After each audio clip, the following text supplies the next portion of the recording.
요즘 DLS, DLF 투자로 원금 대부분을 잃었다는 투자자가 속출하고 있습니다. 상당수가 개인 투자자라서 더 안타까운데요. 자, 문제가 된 상품이 뭔지부터 알아보겠습니다.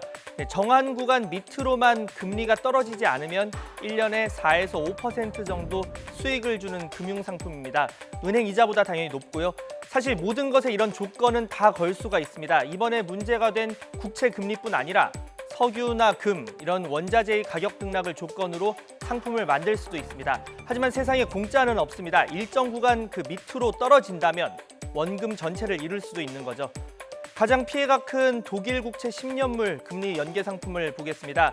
자, 만약에 기준을 마이너스 0.25%로 설정을 했다라고 보면은, 자, 지금 보시죠. 그 밑으로는 0.1% 떨어질 때마다 원금의 4분의 1씩 손해를 본다는 건데, 자, 올해 초 2019년 1월 1일에는 0.24%였습니다. 그런데 지금은 보시는 것처럼 마이너스 0.69%. 그렇다면 마이너스 0.25%에서 마이너스 1%씩 떨어질 때마다 4분의 1씩 손해가 나기 때문에 마이너스 0.35%면 25%, 마이너스 0.45%면 50% 이런 식으로 해서 지금은 모든 원금을 다 날릴 수밖에 없는 그런 상황인 겁니다. 자, 이렇게 지금 독일 국채 금리가 마이너스 0.7% 가까이 되니까 원금은 한 푼도 남지 않은 상황입니다. 문제는 곧 만기가 다가온다는 건데요. 우리은행이 1266억 원어치를 팔았는데 판매 금액 전체가 이미 손실 구간에 진입을 했습니다. 평균 예상 손실률이 95.1%에 달합니다.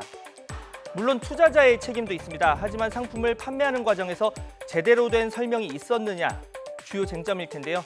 안정적 투자처를 원하는 주부나 은퇴자 등에게 독일 국채라는 점만 강조했을 가능성이 있다는 겁니다.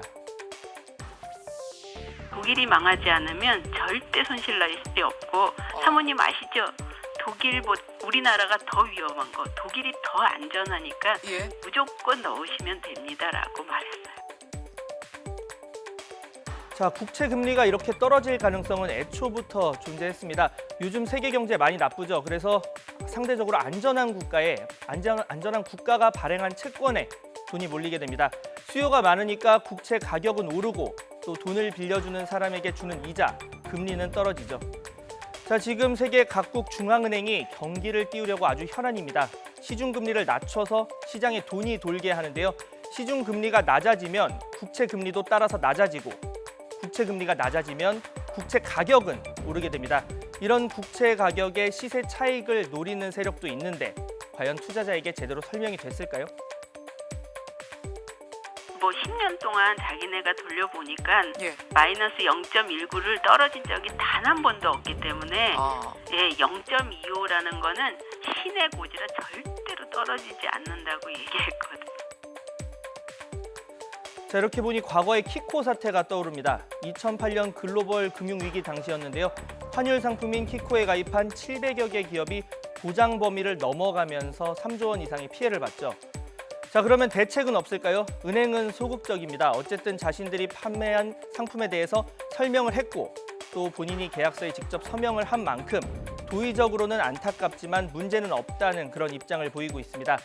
손실이 덜한 투자자에게 수수료를 안 받고 중도 환매시켜주는 방안은 다른 투자자에게 피해가 전가된다는 점에서, 또 상품 만기를 연장해주는 것도 관련법을 이유로 난색을 표하고 있습니다. 물론 다른 이유도 있을 겁니다. 투자 피해 보상에 대한 일종의 선례가 될 수 있다는 겁니다.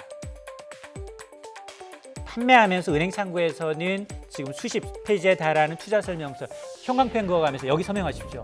이쪽에 서명하시면 됩니다. 서명하십시오. 그리고 녹취록까지 갖고 있을 겁니다. 그러다 보니까 결국 소송에 가면 어떤 게 쟁점이 되느냐. 옛날 이제 10년 전에 있었던 키코 사태에서도 대법원 판결에서는 은행 손을 들어줬습니다. 왜냐? 이런 불안전 판매를 입증해야 되는 책임이 은행이 아니라 소비자가 해야 돼요.